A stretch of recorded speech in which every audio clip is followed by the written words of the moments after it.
Voters हैं और Jat students हैं जो कि एनसीआर के स्टूडेंट हैं, जिनकी राजनीति भी दिल्ली विश्वविद्यालय के अंदर काफी बेहतर है। ये सब कहीं ना कहीं भाजपा से नाराज हैं। पूरा जाट समुदाय, पूरा किसान बेल्ट, उनमें स्पष्ट ये नजर आ रहा है कि दिल्ली के गांव से, खेती किसानी के एरिया से कांग्रेस को अच्छा खासा वोटर और वोट बैंक इस बार मिलने वाला है। दिल्ली विश्वविद्यालय के चुनाव नतीजे ये स्पष्ट भी करते हैं।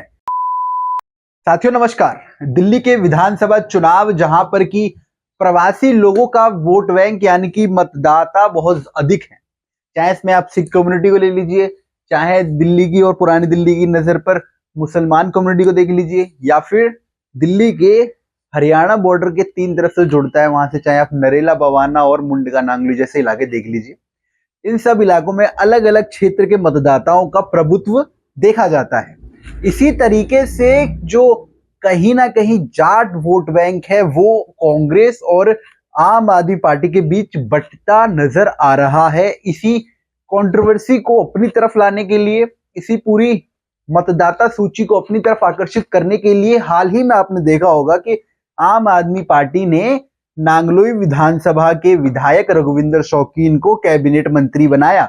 चुनाव से मात्र एक महीने पहले बताया क्या गया, प्रेस कॉन्फ्रेंस जो उसमें मनीष सिसोदिया द्वारा कहा गया, साथ में पूरा व्याख्यान किया गया रघुविंदर शौकीन जी का, उसमें ये एक बात एड ऑन की गई कि जाट समुदाय के बड़े नेता। तो यहां से इतना स्पष्ट तो होता है कि रघुविंदर शौकीन को जाट नेता के तौर पर आम आदमी पार्टी कहीं ना कहीं प्रेजेंट कर रही है। अब ये क्यों कर रही है, ये आपको समझना बहुत जरूरी है। आम आदमी पार्टी रघुविंदर शौकीन को जाट नेता के तौर पर इसलिए प्रेजेंट कर रही है क्योंकि मुंडका, बवाना, नरेला, इस तरह की जो ये आउटर की जो सीट्स हैं, इनमें से कम 25 से 30 सीटों पर जाट वोटर्स का सीधा इफेक्ट पड़ता है। जाट वोटर्स हरियाणा टच वाले, अब इनको अपनी तरफ रुझाने का प्रयास क्यों किया जा रहा है? आम आदमी पार्टी ने एंड टाइम पर ही नांगलोई के विधायक को जाट समुदाय का बताकर उन्हें कैबिनेट मंत्री क्यों बनाया गया सिर्फ 1.5 महीने के लिए? तो ये सुन लीजिए। इसलिए क्योंकि पहलवान आंदोलन जो हुआ उसमें पूरी तरीके से कांग्रेस उस आंदोलन को अपना नाम देने में कामयाब रही, यानी कि आम आदमी पार्टी उतना बढ़ चढ़कर उस आंदोलन में दिखाई नहीं दी थी जितना कि कांग्रेस के दीपेंद्र हुड्डा नजर आए थे। दीपेंद्र हुड्डा से लेकर जो उस आंदोलन को एक नाम दिया गया कि जाटों का आंदोलन है, जाट आंदोलन है, इसी तरह किसान आंदोलन जो हुआ, तो दोनों आंदोलनों में कहीं ना कहीं कांग्रेस के नेता दीपेंद्र हुड्डा लीड करते नजर आए। अब इसका प्रभुत्व दिल्ली के अंदर पड़ना शुरू हो गया, ये मैं आपको बताता हूं। दिल्ली के अभी कुछ दिनों पहले स्टूडेंट इलेक्शन हुए दिल्ली विश्वविद्यालय के। अधिकतर अभी हमेशा 3 बार से लगातार अखिल भारतीय विद्यार्थी परिषद जो है वो लीड करती नजर आ रही थी। कांग्रेस की एक सीट या फिर एक भी सीट नहीं आ रही थी। इस बार क्या हुआ, कांग्रेस ने अध्यक्ष पद यानी कि दिल्ली विश्वविद्यालय के प्रेसिडेंट के पद पर जीत हासिल करी है।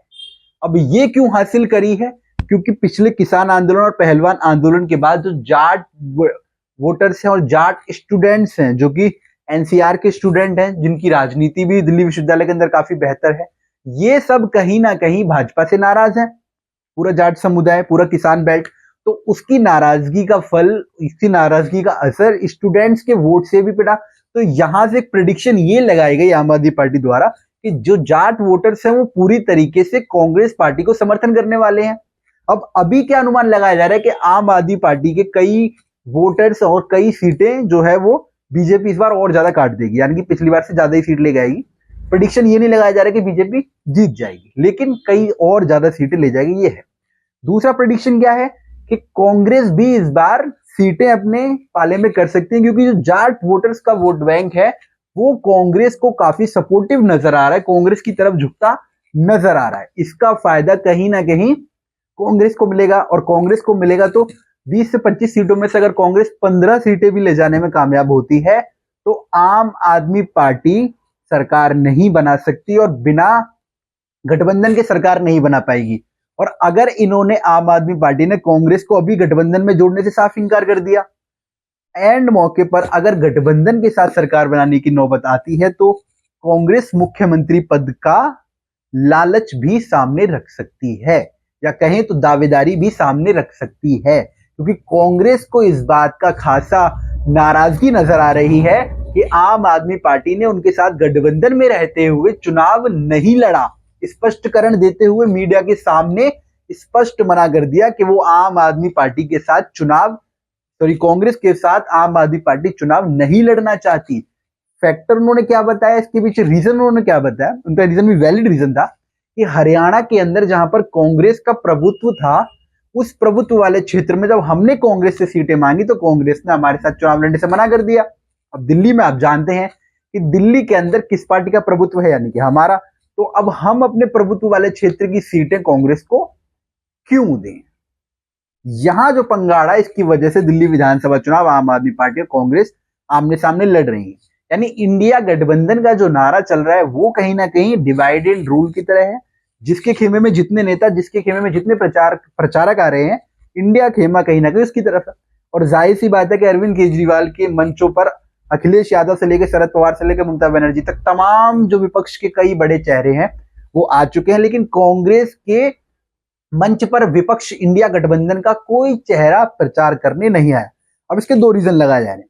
पहला ये कि इंडिया गठबंधन कांग्रेस की मनमानियों से नाराज है और उसको आईना दिखाने के लिए वो जानबूझकर आम आदमी पार्टी का समर्थन कर रहा है। दूसरा ये कि ये सब होने के बावजूद भी, तमाम इलेक्शंस में हार और नकार के बावजूद भी, कांग्रेस कभी कभी अहम में आकर ऐसे फैसले लेती है जिनसे इंडिया गठबंधन को घाटा होता है और बीजेपी को फायदा हो जाता है। क्यों? अब ये इसलिए क्योंकि ममता बनर्जी के साथ टीएमसी के साथ गठबंधन नहीं किया लोकसभा इलेक्शन में, तो वहां पर भी घाटा हो सकता था। वैसे जो टीएमसी वो काफी अच्छी लीड लेके गई, लेकिन वहां भी नुकसान भुगतना पड़ सकता था। दूसरा, हरियाणा इलेक्शन जब हुए तो उसके अंदर भी आम आदमी पार्टी के साथ कंबाइन करके इलेक्शन लड़ा जा सकता था, लेकिन ऐसा नहीं किया गया। लोकसभा इलेक्शन जो पूरा किया गया वो, और विधानसभा उसके बाद, उन दोनों में अलग अलग चुनाव लड़े गए।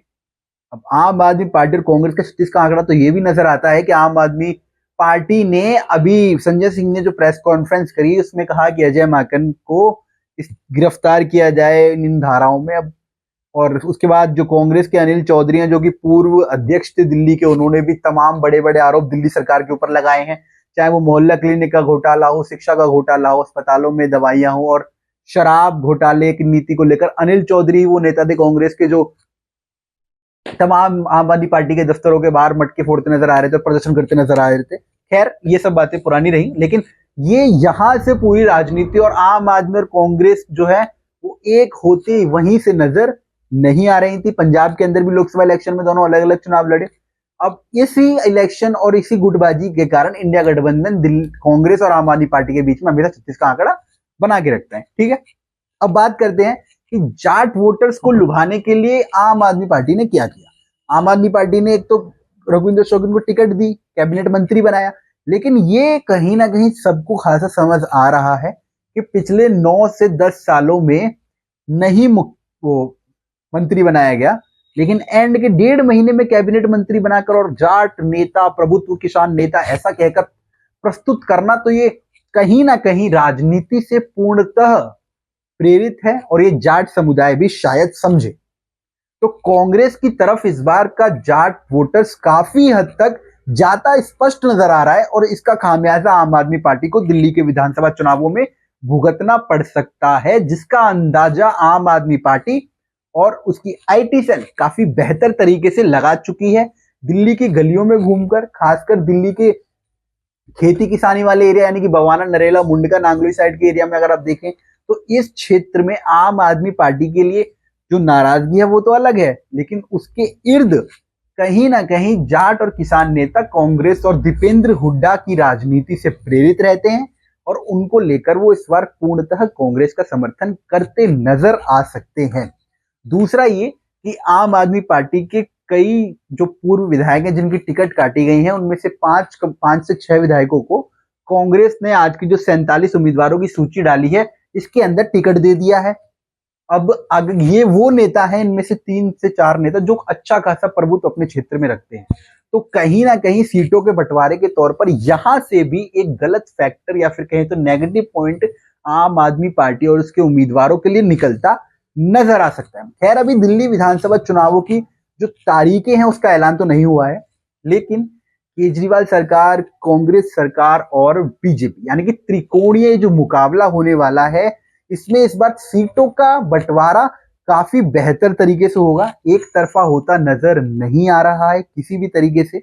दिल्ली की गलियों में घूमने के बाद जो रिपोर्ट सामने आ रही है उनमें स्पष्ट ये नजर आ रहा है कि दिल्ली के गांव से, खेती किसानी के एरिया से कांग्रेस को अच्छा खासा वोटर और वोट बैंक इस बार मिलने वाला है। दिल्ली विश्वविद्यालय के चुनाव नतीजे ये स्पष्ट भी करते हैं, ये हमको इग्नोर नहीं करनी चाहिए। दिल्ली विश्वविद्यालय के जो नतीजे आए हैं वो एक अच्छा सूचकांक या फिर अच्छा कहें तो परिणाम साबित हुआ कांग्रेस के दिल्ली विधानसभा चुनावों के लिए। और दिल्ली विधानसभा चुनाव और दिल्ली एनसीआर की जो पूरी राजनीति है, इसमें हरियाणा के लोग और हरियाणा का प्रभुत्व हमेशा बना रहा है, इस बात से नकारा नहीं जा सकता। आम आदमी पार्टी का जो लास्ट मूवमेंट पे जो स्टंट किया गया है, ये कितना बेनिफिटेबल होता है और रघुविंदर शौकीन खुद को किस प्रकार से प्रेजेंट कर सकते हैं सबके सामने, ये बड़ा सवाल है। बाकी आप दिल्ली विधानसभा चुनावों में इन सब मुद्दों से कितने राय रखते हैं, कितना मशवरा रखते हैं, और दिल्ली विधानसभा चुनावों में केजरीवाल वापसी कर रहे हैं या कोई अन्य पार्टी विकल्प के तौर पर निखरती नजर आ रही है, ये राय आप हमारे कमेंट बॉक्स में जरूर दें। बाकी देखते रहें द खबरिया पत्रकार, सब्सक्राइब कर लीजिए। नमस्कार।